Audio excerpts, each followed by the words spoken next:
میرا نام عامر ہے۔ یہ واقعہ اس وقت کا ہے جب میری عمر 25 سال تھی اور میں ماسٹرز کر رہا تھا۔ میرے گھر میں میرے والد اور والدہ رہتے تھے۔ ایک بڑی بہن تھی جس کی شادی ہو چکی تھی اور وہ امریکہ سیٹل ہو چکی تھی۔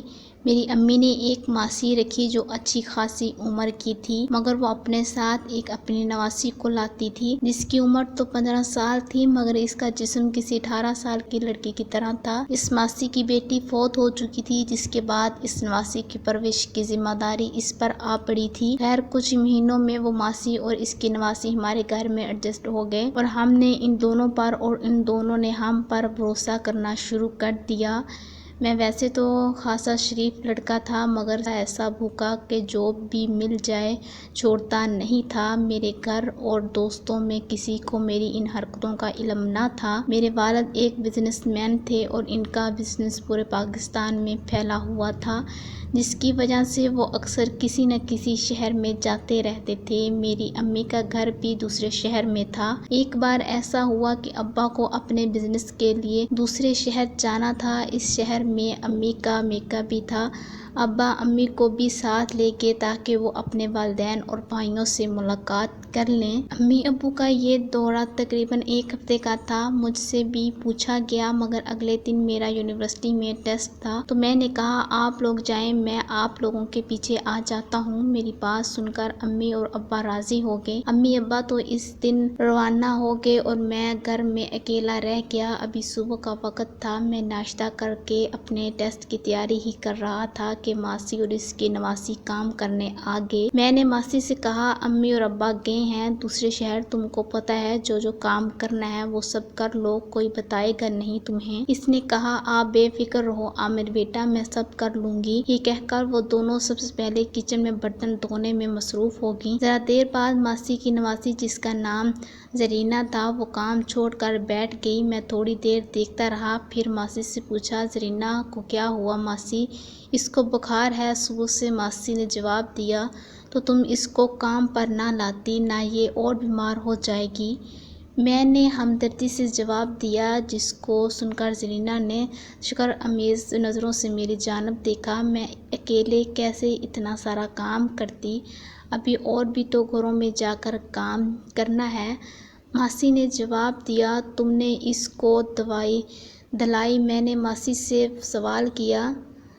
نہیں، ابھی گھر جا کے دے دوں گی دوا، ماسی نے جواب دیا۔ گھر تو تم شام تک جاؤ گی نا؟ میں نے ماسی سے پھر سوال پوچھا۔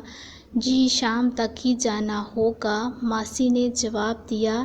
ایسا کرو تم اپنا کام کرو، میں زرینہ کو دوا لا کر دیتا ہوں۔ میں نے ماسی سے کہا رہنے دیں عامر صاحب، آپ تکلیف نہ کریں۔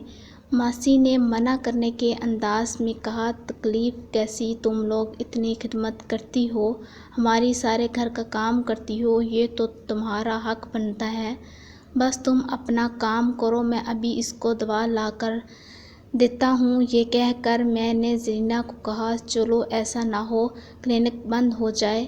زرینہ نے ماسی کی جانب دیکھا، ماسی نے اسے ہاں میں سر ہلایا اور زرینہ میرے ساتھ چلی گئی۔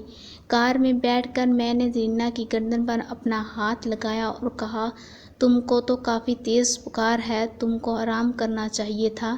زرینہ نے کوئی جواب نہ دیا اور خاموشی سے سر جھکا لیا۔ خیر ذرا دیر بعد ہم دوا لے کر واپس آ چکے تھے۔ میں نے ماسی سے کہا ڈاکٹر نے اس کو مکمل آرام کرنے کو بولا ہے، تم اس کو گھر چھوڑ کر پھر جانا اپنے دوسرے کام پر۔ صاحب گھر کیسے چھوڑ سکتی ہوں، وہ تو کافی دور ہے، اس کو ہمت کر کے جانا ہوگا میرے ساتھ، ماسی نے جواب دیا۔